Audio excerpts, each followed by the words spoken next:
Mr. Chairman. Thanks to the three of you for being here. Incredibly important topic, and I applaud Chairman Grassley and Senator Feinstein for scheduling this important hearing. Director Priestap, you made a number of startling and really important comments in your opening statement. How does the Chinese government think about its diaspora? How do they think about students abroad? How do they think about corporate executives working in Silicon Valley? In my opinion, they think of them as being beholden to them. They think of them as just simply an extension of their power, of their nation. And what's the range of understanding that Chinese nationals who are studying, getting PhDs in the U.S. or working in tech companies in the U.S., to what degree, what's the differentiation of understanding they have about how they're viewed as assets of the government? You mean those individuals? Based on FBI interaction with some of those individuals, it really is a case-by-case basis. Some, I think, are not knowledgeable in the least and are completely unwitting of doing anything in furtherance of their government aims, and others, either through direct or other softly applied pressure, understand that they have obligations to meet. But it really runs against what I'm trying to say. Is there clarity in the way we, the United States government, communicate to folks who come into the U.S., though, about our laws and about the expectations about what is and isn't appropriate forms of statecraft and spycraft?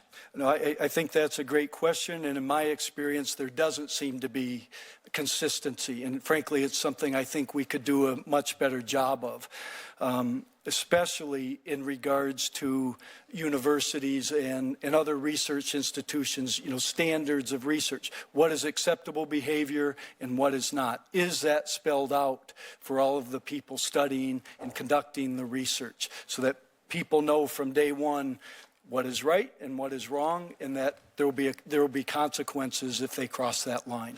And when you say, and Director Krebs, you and I have had a number of good briefings separate from this, and I definitely appreciate your work and also agree with the congratulations on your new role.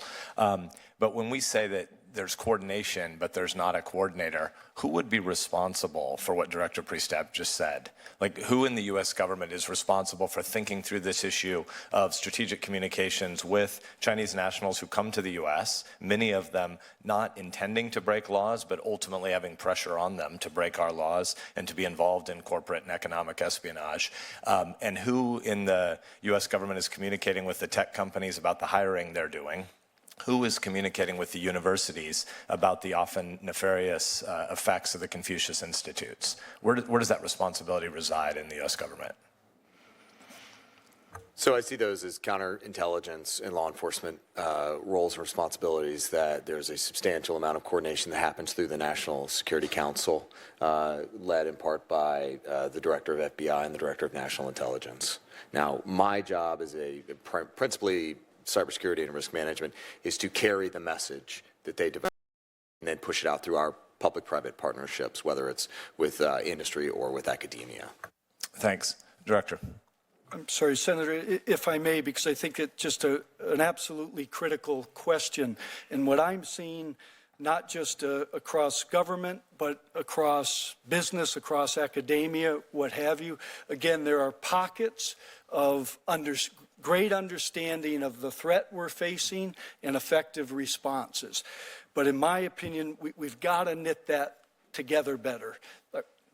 Our government somehow, obviously we have three separate branches intentionally, but if we're facing a whole of government, some call a whole of society, not meaning every person in the society is posing the threat, but people from all walks of life, you can't effectively combat that threat with ad hoc responses.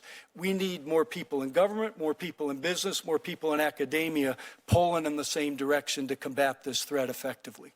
Yeah, going back to the point you made earlier about spy on spy, the Chinese clearly understand that this is not merely a spy on spy initiative anymore, and our system is the better system in the long term. Decentralization is the better system for human flourishing and for innovation, but it certainly puts greater communications burdens on us to be able to respond to all the asymmetric disadvantages that we face.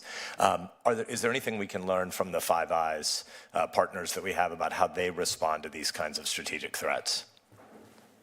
I guess the only thing I'd add, because obviously the FBI in my division coordinates closely with them, we need them.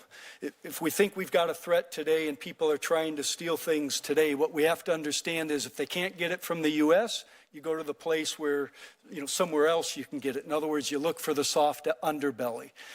You need a coordinated response. We need as many in this fight as is possible.